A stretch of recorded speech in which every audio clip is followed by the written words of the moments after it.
Yo, what is good, Knicks Nation? Welcome back to Knicks Media. This is Richie, and in this video, I want to talk about the fact that the Knicks did not make any trades at the trade deadline, and give you guys my thoughts about that, and of course, go over the game last night. The New York Knicks got the victory over the Golden State Warriors. The Warriors were 25-4 on their home court heading into that game, and the Knicks went out there without RJ Barrett, and Julius Randle is putting the team on his back. He's playing great basketball the past 5 games, and we're seeing awesome things from Julius Randle, and the team around him look really good. We got good Reddish minutes off the bench. Alec Burks getting back to his old ways. We got a lot of cool things to talk about from last night's game, and of course I want to give you guys my thoughts about the trade deadline and the fact that we made no trades. So what to expect for the rest of the season with this Knicks team, with Tom Thibodeau's rotations, who's going to be playing, who's not going to be playing, and what we can really look forward to in terms of trying to turn the season around, because as we all know, in the moment right now, it's not a good time to be a Knicks fan just because we're not really where we wanted to be. You know, at the trade deadline, we wanted to move some veterans, we wanted to open up some roster spots, and the trade did not happen.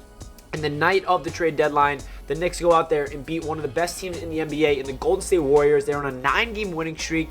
They lose the night before they played us, but now we go into Golden State. This is a statement game. This could be a really big win for the New York Knicks if they really want to turn their season around, get some momentum heading into the All-Star break. We got a somewhat easy schedule, 3 games remaining until the All-Star break. So I'm going to get into all that. Before I hop into the video, though, I just want to mention, if you guys are new to Knicks Media, please make sure you smash that subscribe button. I have so much Knicks content coming your way all throughout the rest of the season. And of course, don't forget to follow me over on NY_Knicks on Instagram and Twitter. And if you guys enjoyed the video, please do not forget to thumbs it up. With that being said, let's jump right into the video. So before we get into last night's game, I just want to give you guys my quick overall thoughts about the Knicks not making any moves at the trade deadline yesterday.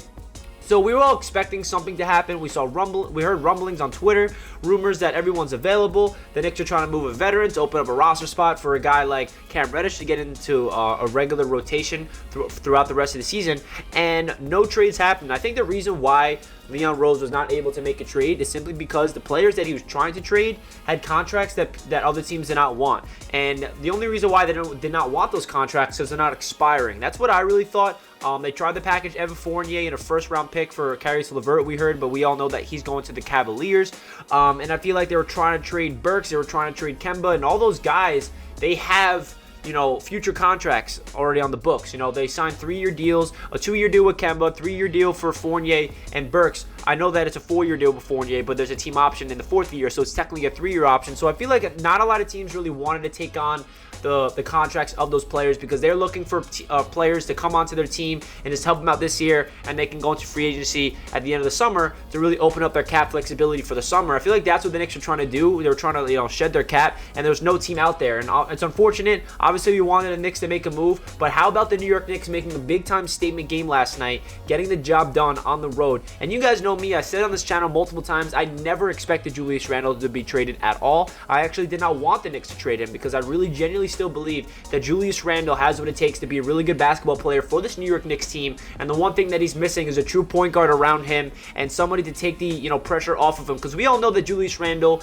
from the playoffs last year, he's never going to be the #1 option on a championship caliber team. I think every single Knicks fan knew that already, and going into the season, he was a #1 option all year long, and teams are just, you know, game planning against him, and he's not really able to handle the pressure and the responsibility of handling double teams and, you know, knowing where to put the ball. I mean, RJ Barrett stepping up has been really good as of late, but what I'm trying to say is, if we can get for the future, maybe this summer, or who knows how we're going to get him, a point guard to really take the stress off of Randle and RJ and add another big piece. I like the trajectory of this Knicks team. We still got a lot of young draft capital and a lot of young, awesome, promising players on this roster. We cannot forget that. I know it's really disappointing. I know it was a really big disappointment yesterday at the trade deadline, but hey, we're going to ride with what we got, and hopefully we can get some wins and string together a little win streak and play and try to get that play-in tournament. So let's get into that game last night, guys, because who would have thought that this Knicks team would have got the job done in Golden State, no less. So Julius Randle goes out there, and he plays with so much energy and pace. This is the best part about Julius Randle the past couple of games. I think 5 games straight he's been playing like this. You know, obviously we can talk about his numbers. His stats were off the charts. 28 points, 16 rebounds, 7 assists, 1 block shot, only 2 turnovers. So obviously the stats were great. But what really stands out to me about Julius Randle as of late is his energy and his pace. He is pushing the ball. He is playing at 110 miles per hour, and we're just seeing a different style of play style from Julius Randle, something that we have not seen this year. The fact that we all loved Julius Randle last year as a player, as an All-NBA, as an All-Star. Everything that he brought to the table last year, he was playing with energy, he was playing with poise, he was playing with a lot of urgency, and this year it hasn't really been the case. But as of late, it has been. And Julius Randle deserves a lot of credit. I know that it's unfortunate that it took him a while for him to let things click into the gear. But hey, RJ Barrett's out, so Julius Randle understood, like, okay, we're going up against one of the best teams in the NBA. I got to be the one to set the tone and just let everybody run through me. And that's what Tom Thibodeau said the best after the game, that when Julius Randle plays with this type of energy, the entire team just elevates their game around him, and they just play such good basketball. And that's what it really looked like. It looked like that last night the Knicks team had more energy and they had more sense of urgency to win the basketball game. And that's something we have not seen all season long. And that's how we got so many wins last year, guys. Last year we got so many wins. We had 41 in total. And the reason was, in my opinion, is because the system of Tom Thibodeau and the execution was through the roof in terms of energy, in terms of pace, in terms of outworking your opponent. We saw that last night. So Julius Randle deserves so much credit. I love what I saw from him. When he gets the ball, he gets the rebound, he's sprinting down the court, he's pushing the pace, he's trying to keep the defense on their heels. And I just feel like Knicks fans, they got to give Julius Randle credit. It's not just like it's a one-game sample. The past 3 games, he's averaging over 29 points per game, or 4 games now, I think. He had like 28, 32, 30, 28 the last 4 games. He's playing really good basketball, and I feel like the biggest reason as well for Julius Randle's success is he's attacking the cup. He's attacking the rim. He's not settling for those mid-range fadeaways, those step-back three-pointers. He's getting to the paint and becoming a bully ball. I mean, he's utilizing his athleticism and his size, and I feel like that's what Julius Randle needs to start doing more often, posting people up, getting into the low post, getting that post hook, just bullying people, because that's what Julius Randle's been doing his entire career. But as of late, he's trying to, stretch the floor and try to shoot the ball, which is great, obviously, but I feel like he needs to understand that his bread and butter needs to be attacking the paint, because that's when he plays his best basketball. So hopefully we get this Julius Randle for the rest of the season. And you never know, we're only 2 games out of the 10th spot of the play-in tournament, and the schedule does get a little lighter, especially the next 3 games. So nothing but positive things to say about Julius Randle's game. He deserves a lot of credit.